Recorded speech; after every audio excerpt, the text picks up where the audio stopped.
Nissan has finally pulled the wraps off of the 2019 Leaf Plus series. Actually, technically the 2019 Leaf E Plus, which I think is kind of a silly name. But the car is definitely not silly, because this is the long-range Leaf that Nissan has been promising us for a while. I've recently said that the low-range Leaf, the 150-mile range Leaf, is actually a very practical, very usable range for most folks in America.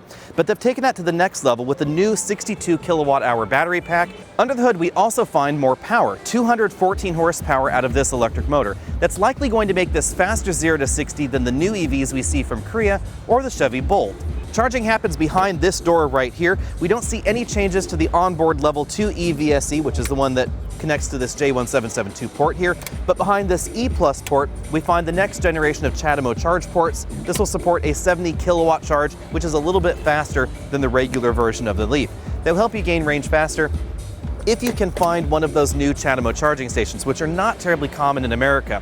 And at the moment, it is worth knowing that the Nissan Leaf is the primary vehicle that supports this particular charge connector right there. You can use an adapter and use CHAdeMO charging stations on a Tesla, and you can take a Mitsubishi plug-in hybrid and you can use those charging stations, but every other electric vehicle in America is actually supporting an entirely different DC fast charge standard. So do keep that in mind when you're taking a look at this particular vehicle versus some of the competition.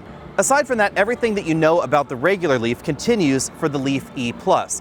So we get basically the same interior, we get the same trim levels as well. And that means that this will start as a base S trim model. And that is definitely a different formula than we see from some of the other EV makers in America. That basically means that there is going to be a less contented version, one would hate to say stripper necessarily, but one certainly without all the features that we find in this particular display model right here.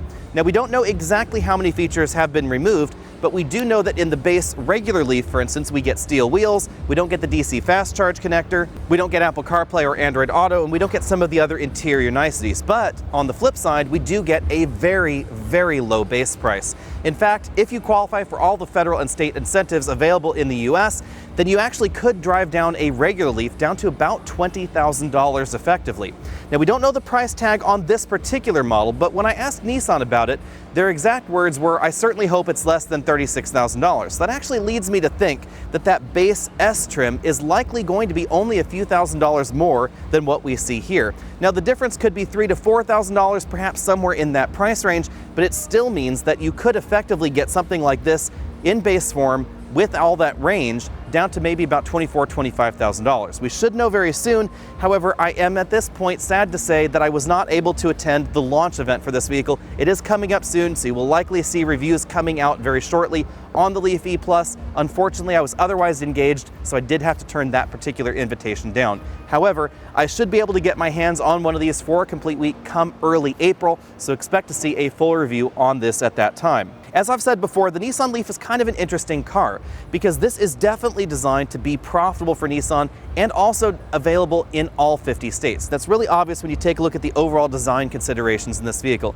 And then of course we have the base trims of the Leaf, which are also unique in this segment. So we don't have the telematics features, we don't have alloy wheels, we don't have all those other things that you find typically in some of those alternative models out there, but instead we have a very low base price. Now, one key thing that a lot of folks on our Facebook page have been asking is, yes, this model still has an air-cooled battery pack. We don't know exactly what that's going to mean long-term for the Leaf in terms of overall DC fast charging ability, etc., but it may mean that this may DC fast charge a little slower than some of those active liquid-cooled batteries out there.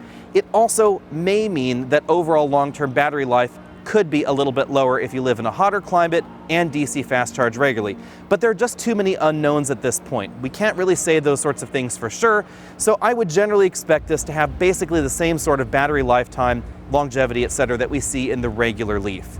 In the meantime, be sure and hit that subscribe button down there at the bottom of your screen, and of course, stay tuned for our full review on this particular model very soon. We will also have a full review on the shorter range Leaf coming over the next few weeks. I'll see you later.